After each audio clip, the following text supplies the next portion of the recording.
الشيطان الرجيم بسم الله الرحمن الرحيم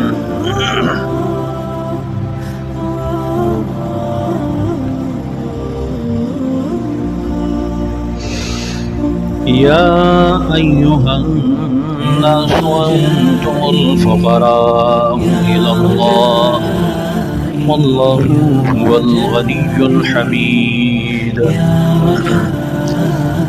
اس آیت سے دوسرا باب ہے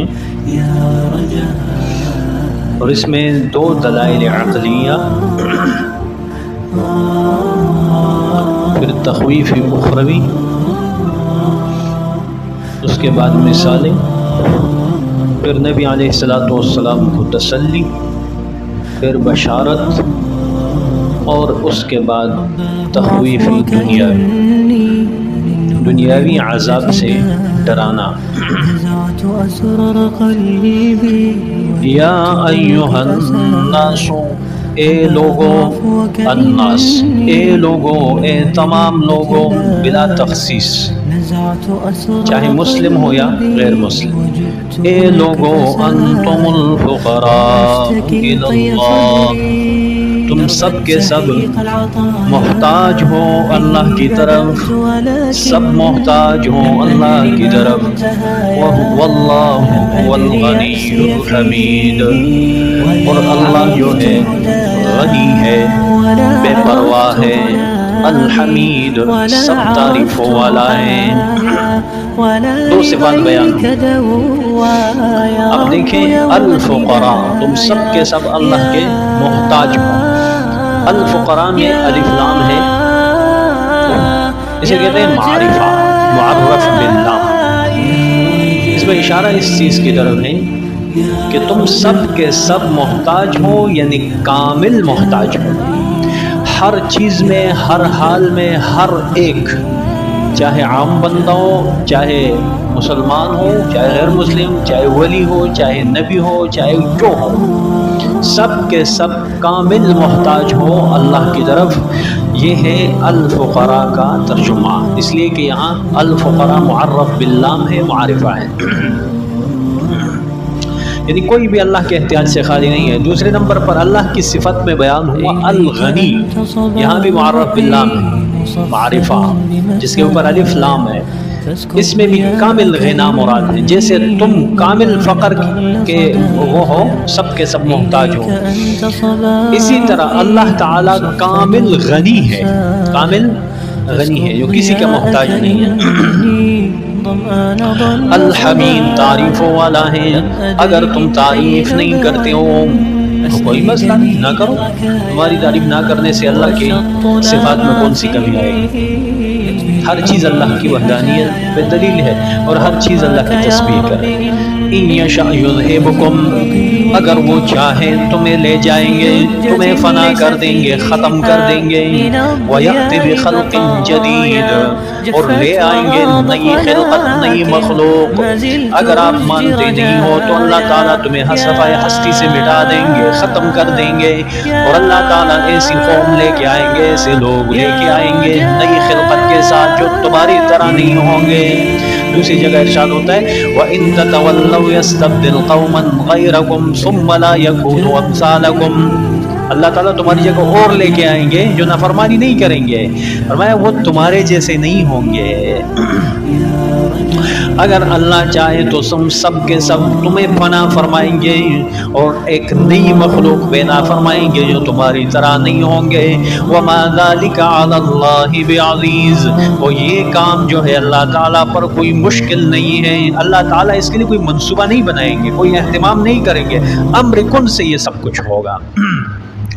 وَلَا تَزِرُ وَازِرَةٌ وِزْرَ أُخْرَىٰ، اور نہیں اٹھائیں گے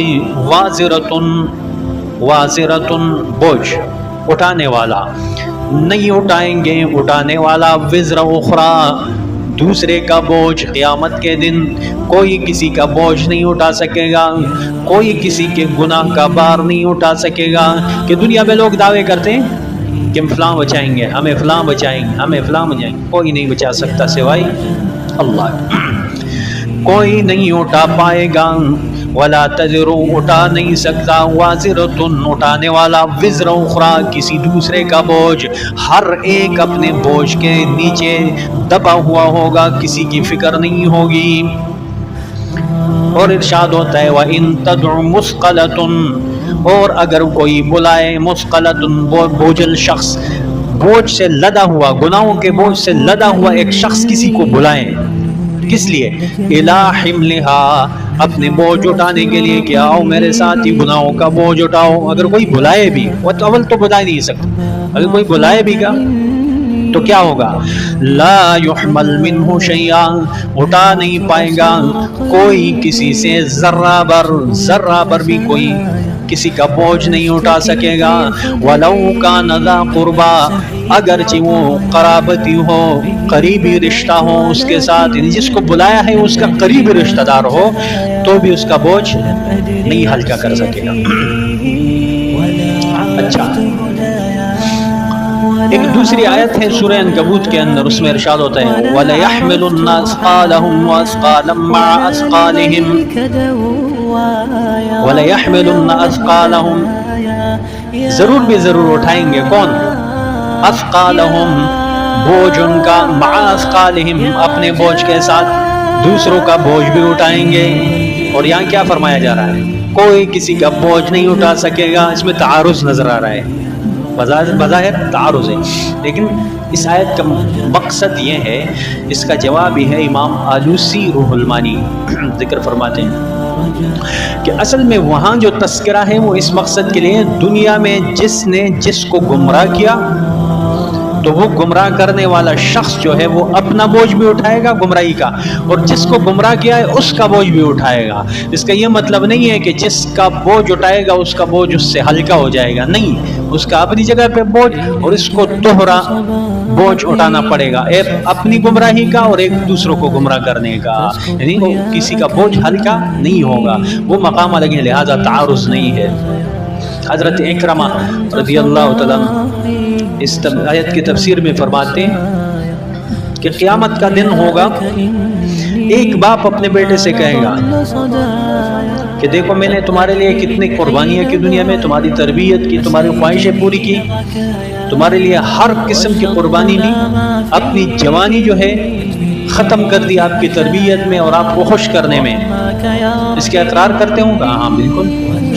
آج ایک چھوٹی سی درخواست ہے، مجھے ایک نیکی کی ضرورت ہے، اگر مجھے ایک نیکی دے سکتے ہو تو میرے لیے بڑی آسانی ہے۔ بیٹا اقرار کرے گا، کوئی شک نہیں آپ نے ہمارے لیے سب کچھ قربان کیا، ہماری تربیت کی سب کچھ کیا، لیکن آج کا موقع ایسا ہے کہ اگر میں ایک نیکی آپ کو دوں گا تو میرے لیے مشکل بن جائے گی، میں بھی اللہ کے عذاب سے نہیں بچ پاؤں گا، لہٰذا یہاں معذرت، میں مجبور ہوں، کیا ہوں؟ مجبور ہوں۔ بیوی کے پاس جائے گا، وہ بھی یہی کہے گا۔ قرآن میں دیکھو، قرآن میں اللہ تعالیٰ کا اشارہ یوم یفر المرء من اخیہ و امہ و ابیہ و صاحبتہ و بنیہ، ہر ایک دوسرے سے بھاگے گا کہ کوئی کہیں مجھے اس کو نیکی دینی نہ پڑ جائے۔ یوم یفر المرء من اخیہ، بائی سے بھاگے گا کہ کہیں مجھے نیکی دینی نہ پڑ جائے، و امہ و ابیہ، ماں باپ سے بھاگے گا، وصاحبتہ و بنیہ، بیوی سے، بچوں سے بھاگے گا، ہر شخص، یعنی ہر کوئی ایک دوسرے سے بھاگنے کی کوشش کرے گا، وہاں ان کا سامنا کوشش کریں گے کہ نہ ہو، اس لیے کہ ہمیں نیکی دینی نہ پڑ جائے اور ان سے گناہ لینا نہ پڑ جائے۔ تو اس لیے یہ مقام عبرت ہے۔ کیا ہے؟ مقام عبرت۔